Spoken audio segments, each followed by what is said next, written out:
salam salam salam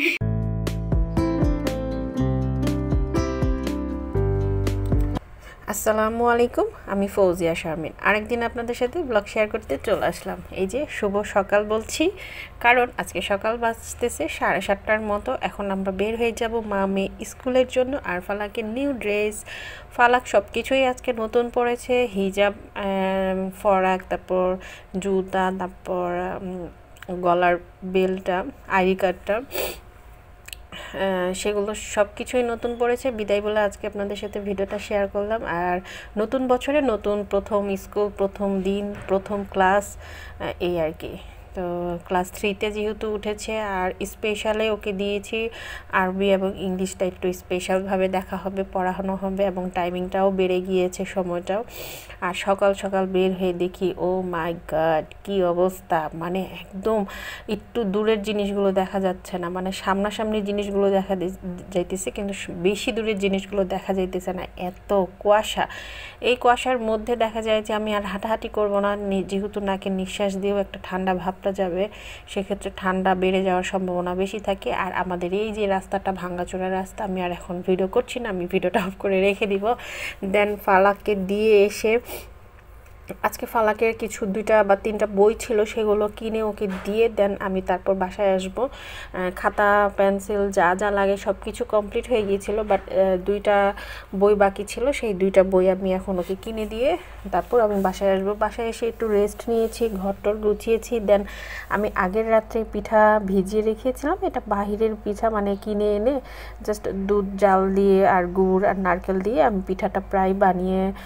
চিতই পিঠা যেটাকে রস পিঠা বলে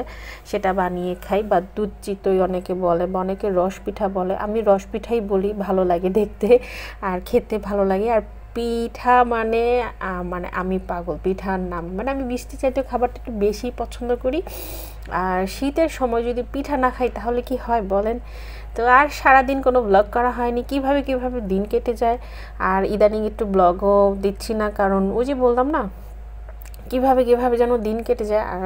চুলায় যেহেতু গ্যাস থাকে না রান্নাবান্নায় প্রচুর পরিমাণে সমস্যা হয় কাজগুলো একদম ছড়ানো থাকে সেক্ষেত্রে আরও ব্লগ করতে ইচ্ছে করে না বা আগ্রহ আসে না বা সময় হয় না তো এখন বাজতেছে মাগরিবের আজানের নামাজ পড়ে দেন চুলার পাড়ে চলে আসছি আমার যে সকালের পিঠাটা ছিল একটু জাল দিয়ে নিব যদি নষ্ট হয়ে যায় শীতের সময় নষ্ট হবে না কিন্তু তারপর আমি যেহেতু কালকে রান্না করেছিলাম আর এখানে রান্না করছি নুডলস খাবে সৈকত এবং ফালাক দোকানে আছে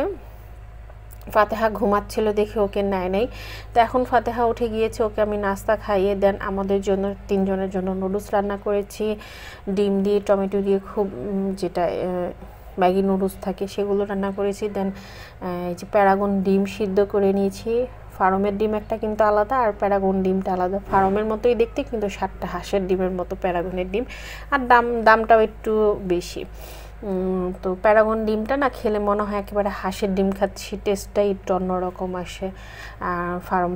ফার্মটার টেস্ট সেরকম আসে না তো যাই হোক আমি এখানে কুসুম কাঁচা পছন্দ করে ফালাকের পাপা এই জন্য আমি একটা ডিম করে সিদ্ধ করে নিয়েছি নুডলসও দিয়েছি দেন আমি এখন চলে যাব দোকানে তো আমি এখন রান্না করব রাতের জন্য দেন কালকে দুপুরের জন্য রান্না বান্না করব তো একসাথেই আমি মাছটা ভুনা করে নিব ইলিশ মাছের সর্ষে দিয়ে রান্না করব তো একটু পেঁয়াজটা আমি নাড়া দিয়ে রেখে চলে যাব কারণ পেঁয়াজটা সকালে কেটেছিলাম নষ্ট হয়ে যাওয়ার ভয় থাকে সেজন্য দোকানে চলে আসছি ফাতেহাকে নিয়ে ফাতেহা একটু বাইরে যাইতে চায় এবং খেলতে চায় বাচ্চা মানুষ যেহেতু একটু বাইরের পরিবেশটা যেতে চায় সেই ক্ষেত্রে দেখা যায় যে বের হওয়া হয় না আমাদের তো এই তো সৈকত বলল দোকানে আছি আসো অনেক দিন ধরে আসো না এটা ঠিক আমিও অনেক দিন ধরে বের হচ্ছিলাম না দোকানেও যাচ্ছিলাম না তো এই জন্য ভাবলাম যে ফাতেহাকে নিয়ে যাই একটু ঘুরে আসি দোকানটা একটু দেখে আসি অনেক দিন ধরে দেখা হচ্ছে না দোকানের সাথে আর এই যে আমাদের নতুন কালেকশান চলে আসছে দরজার তো ভিডিও করা হয়নি শীঘ্রই ভিডিওগুলো করে ফেলবো সেই ভিডিওগুলো আপনাদের সাথে ফালাক এঞ্জেল ইউটিউব চ্যানেলে যাবে আর বিহাইন্ড দি সিন যদি আমি পারি শেয়ার করার জন্য সেগুলো আমি শেয়ার করেছিলাম এর আগে আবার না হয় অন্যান্য ডিজাইন নিয়ে ডিজাইনগুলো দেখিয়ে দিব আর কিছু কম্পিউটার অ্যাক্সেসরিজও আছে তো বাসায় চলে আসছি এসে ফাতেহাকে হাত ধুয়ে দিচ্ছি সে কি কাণ্ড করছে বা কি দুষ্টামি করছে আমি রিয়েল ভয়েসটাই রাখছি আপনারা দেখেন এবং শুনেন ক্যামেরা দিকে ওই যে আপি জায়গা ওই যে আপি হাই করে দে হ্যাঁ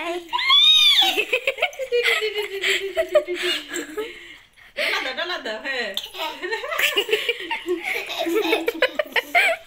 কত সেটা হয়ে না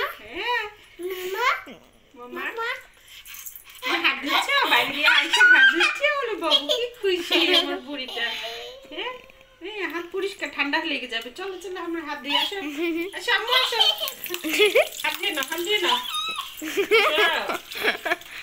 আসো আসো আসো হাত দাও হ্যাঁ দেখো ফাতেহা কিভাবে হাত ধুচ্ছে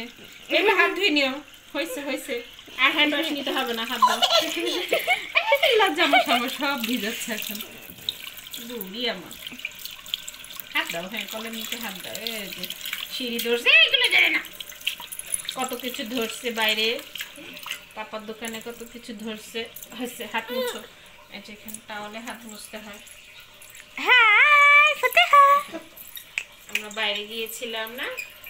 পাপার দোকানে গিয়েছিলাম এবার দিয়ে দাও সালাম দিয়ে দাও এই যে ফাতেহা আসসালামু আলাইকুম সালাম দিয়ে দাও বাবাই দাও আম্মু বাবাই দাও সালাম দাও সালাম দিতে হয় চলো ঘরে চলো তো এই হচ্ছে ফাতেহার কাণ্ড ও সব মাশাআল্লাহ এখন বড় হচ্ছে একটু দুষ্টামি বাড়তেছে আর টুকিটাকি করে ও কথা বলা শিখতেছে তা আমি এখানে হলুদের গুঁড়া ধনের গুঁড়া জিরা গুঁড়া মরিচের গুঁড়া সব কিছুই দিয়ে দিলাম আর ওই যে পেঁয়াজ পাতার কারণে একটু কালারটা সবুজ হয়ে রয়েছে আর আমি সরিষা পেস্ট করে নিয়েছি ব্লেন্ডারে আমি এর আগে কখনো ব্লেন্ডারে ব্লেন্ড করিনি সরিষা ফার্স্ট টাইমই করেছি এবং খুব সুন্দর হয়েছে ভাবছিলাম যে ব্লেন্ড হবে কিনা পরে দেখলাম না হবে না কেন একটু সময় লাগে এই আর কি তো যেহেতু সরিষা ইলিশ রান্না করব ফালাক অনেক দিন ধরে বলছিল যে সরিষা ইলিশ খাবো তো ভাবলাম যে আজকে যেহেতু ইলিশ মাছ রান্না করবই তো সরিষা ইলিশটা রান্না করি আসলে পাতায় পুটায় যদি সরিষা বাটা হয় সেটা একটু অন্যরকম হয় আর এখনকার যুগে সরিষার কোনো ঝাঁস নাই কোনো গ্রান নাই অনেকগুলো সরিষা দিয়েছি তারপরও কোনো সরিষার গ্রান বা একটা ঝাঁস হয় সেটা নেই কিন্তু যতটুকু আমিও জানি যে হলুদ সরিষা একটু এগুলো কমই থাকে কালো সরিষার মধ্যে একটু বেশি থাকে এই আর কি তো যাই হোক রান্নাটা খেয়ে ফালাক এবং ফালাকের পাপা অনেক টেস্ট পেয়েছে আর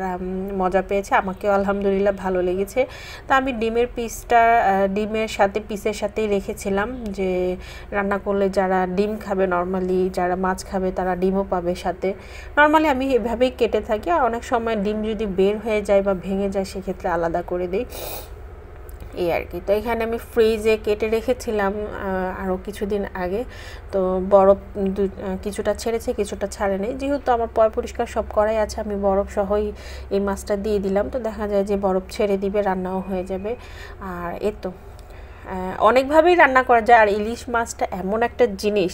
মানে যেভাবেই রান্না করি না কেন সেভাবেই টেস্ট চলে আসে কেন জানি না ইলিশ মাছটা এত টেস্টি হয় আল্লাহ এত টেস্টি মানে ইলিশ মাছটাকে বানিয়েছে সবাই বেশি অংশী মানুষ কিন্তু পছন্দ করে দেন যেভাবেই রান্না করি সেভাবেই টেস্ট লাগে আবার কিছু মানুষ কাটার কারণে পছন্দ করে না ভালো লাগে না কাটা বেশি থাকে ইলিশ মাছে তো সেজন্য অনেকের পছন্দ হয় না কিন্তু ছোট ইলিশে বেশি কাটা লাগে বড় ইলিশে কোনো কাটা খুব একটা লাগে না দুই একটাই এরকম আমার কাছে তো মনে হয় দুই একটাই আছে সেটা বের করে তো আমি করে খেয়ে নিই আর ইলিশ মাছের ডিমটা আমার খুবই পছন্দ তো দেখা যায় আমি এভাবেই পিসটা করলে আমার সুবিধা হয় এই আর কি আর আমাদের চুলার গ্যাস ওরে কি বলবো মানে এত সমস্যা করছে বলার বাহিরে তো আমাদের রান্না বান্না শেষ খাওয়া দাওয়া শেষ আর আমি সেগুলো দেখাইনি কেন দেখাইনি জানি না ভুলে গিয়েছি সব কিছু ভুলে যাই কি হয়েছে জানি না যাই হোক রাত্রে খাবারটা ফাতেহাকে খাওয়াই দিচ্ছি আর ওকে ফ্রেশ করে দিয়েছি ড্রেস আপ চেঞ্জ করে দিয়েছি এখন প্রায় রাত 11টার মতো বাজতেছে আমি রাত্রে খাবারটা ফাতেহাকে 11টা 11:30টার মধ্যেই খাওয়াই কেন আমার ফাতেহা ঘুমাতে 12টা 12:30 তো মিনিমাম করবেই এমন সময় হয় এমনও হয় যে 1টা বেজে যায় ফাতেহার ঘুমাতে তো একটু লেট করে খাওয়াই যেরকম সারা রাত যেহেতু আর কিছু খাবে না পরের দিন সকালে যখন উঠবে এখন সে 10টায় উঠুক 11টায় উঠুক তার 1 ঘন্টা পর খায় মানে ফাতেহার এই রাত্রের খাবারটা অনেক গ্যাপ পড়ে যায় আর নুডলসটা মাশাআল্লাহ ও খুব পছন্দ করে খেয়ে নেয় আদার্স খাবার খুব পছন্দ করে খায় না, খুব বিরক্তি করে, খেতে চায় না। ভাত তরকারি দিয়ে সবজি দিয়ে তরকারি যদি রান্না করি এগুলো খেতে চায় না, খুবই বিরক্তি তখন করে। আর নুডলসটাই শুধু একমাত্র এমন একটা জিনিস আছে যে ও খুব সহজভাবে এবং খুব দ্রুত খেয়ে নেয়, বিরক্তি করে না। তো অনেক সময় আমাকে রাত্রে বিরক্তি লাগে, ভালো লাগে না, তখন আমি ওকে রাত্রে নুডলস খাইয়ে দিই। আর যেহেতু আজকে ইলিশ মাছ রান্না করেছি তো ওকে আরও খাওয়ানো যাবে না, কারণ অ্যালার্জির সমস্যা। সেক্ষেত্রে ইলিশ মাছ, চিংড়ি মাছ, অ্যালার্জি যাবতীয় যে খাবারগুলো আছে ওকে স্কিপ করতে বলছে ডাক্তার, সেজন্য ওকে রাত্রে খাবারটা খাওয়াই না। তো এই যে হাই করছে, পাপা ডাক দিচ্ছে, সালাম দিচ্ছে, ওই যে এখন ও সালাম দিয়েছে। ওকে এখন সালামের কথা বললে ও কী করে, হাত উঠায় মাথার মধ্যে দেয়। তো মুখ দিয়ে বলতে তো পারে না, কিন্তু মাথায় হাত দেয়, তো এতেই বোঝায় যে সালাম দিচ্ছে। হাইটাও মুখে বলতে পারে পাপা, আর টুকিটাকি কথা অনেক কিছু ও শিখতেছে, বলতেছে, নতুন নতুন কথা বলতেছে, চেষ্টা করতেছে। তো ভিডিওটা আজকে কেমন লেগেছে অবশ্যই ভালো লাগলে লাইক শেয়ার করতে ভুলবেন না, আর অবশ্যই চ্যানেলের সাথে থাকবেন, নিত্য নতুন ভিডিও পাওয়ার জন্য বেল আইকনটা দিয়ে রাখবেন। আর ভিডিওটা বেশি একটা বড় করছি না, খুবই ছোট্ট একটা ব্লগ আপনাদের সাথে শেয়ার করেছি, আশা করি আপনাদের কাছে ভালো লাগবে। আর যারা প্রথম থেকে রয়েছেন সবাইকে ধন্যবাদ এবং ভালোবাসার দোয়া রইল সবার প্রতি। আর আমার ভিডিওটাকে প্লিজ শেয়ার করবেন, ফেসবুক পেজ থেকে হোক বা ইউটিউব থেকে হোক। আল্লাহ হাফেজ।